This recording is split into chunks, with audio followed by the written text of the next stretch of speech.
Welcome to our YouTube channel, Tuition Home Coaching Center. Please subscribe to our channel to get more videos like this. Thank you all. আসসালামু আলাইকুম প্রিয় শিক্ষার্থীরা, তোমরা সকলে কেমন আছো? আশা করছি সকলেই খুব ভালো আছো। আজ আমরা দেখব অষ্টম শ্রেণীর স্বাস্থ্য সুরক্ষা বইয়ের পৃষ্ঠা ৮৮ এর সমাধান। তোমরা যারা এখনও আমার চ্যানেলটি সাবস্ক্রাইব করোনি তারা চ্যানেলটি সাবস্ক্রাইব করে নিও, তাহলে পরবর্তী পড়াগুলো তোমরা এই চ্যানেলে সবার আগে একসাথে পেয়ে যাবে। আর পূর্ববর্তী পৃষ্ঠার সমাধানগুলো প্রয়োজন হলে চ্যানেলের প্লেলিস্টে সবগুলো পড়া পৃষ্ঠা বাই পৃষ্ঠা দেয়া আছে, তোমরা সেখান থেকে সব পড়াগুলো দেখে নিতে পারো এবং পড়ে নিতে পারো। তাহলে চলো শুরু করা যাক আমাদের আজকের সমাধানটি।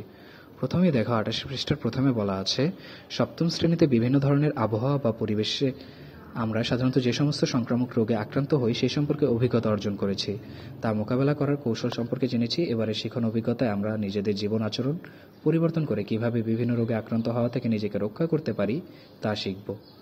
এর জন্য প্রথমে প্রশ্নপত্র তৈরি করে একটি জরিপ করব। এই সংক্রান্ত নানা ধরনের সমস্যা ও ঝুঁকি কমানোর কৌশল নিয়ে আলোচনা করব। চলো তাহলে শুরু করা যাক। সংক্রামক ও অসংক্রামক রোগ সচেতনতার জরিপ। তো এখানে আমাদের কিছু প্রশ্ন লেখা লাগবে। সেই প্রশ্নগুলো কি হতে পারে দেখো, আমি ছকে লিখেছি। ১. সংক্রামক রোগ সম্পর্কে জানা আছে কি? ২. অসংক্রামক রোগ সম্পর্কে জানা আছে কি? ৩. পরিবারের কিশোর কিশোরীরা কি কোনো টিকা গ্রহণ করেছে? ৪. পরিবারে কারো অসংক্রামক রোগ অর্থাৎ ডায়াবেটিস, উচ্চ রক্তচাপ, হৃদরোগ আছে কিনা? ৫. পরিবারে কারো সংক্রামক রোগ অর্থাৎ সর্দি, কাশি, কোভিড-19 আছে কিনা? ৬. শারীরিক পরিশ্রম অথবা ব্যায়াম করা হয় কিনা? ৭. বিশুদ্ধ ও নিরাপদ পানি পান করা হয় কিনা? ৮. দৈনিক সুষম খাবার খাওয়া হয় কিনা? ৯. বাড়ির পরিবেশ পরিষ্কার পরিচ্ছন্ন রাখা হয় কিনা? ১০. খাবার আগে ও মলমূত্র ত্যাগের পর সাবান দিয়ে হাত ধোয়া হয় কিনা? তাহলে শিক্ষার্থীরা, এই হলো আমাদের ছকের সমাধান। এরপরে দেখো লেখা আছে, শিক্ষকের পরামর্শে আমরা সকলে মিলে সংক্রামক ও অসংক্রামক রোগ সচেতনতা জরিপ করার জন্য একটি প্রশ্নপত্র তৈরি করেছি।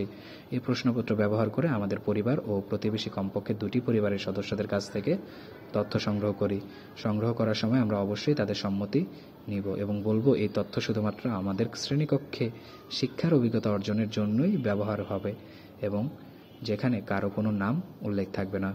তাহলে শিক্ষার্থীরা, আমরা দেখে নিলাম পৃষ্ঠা ৮৮ এর সমাধান।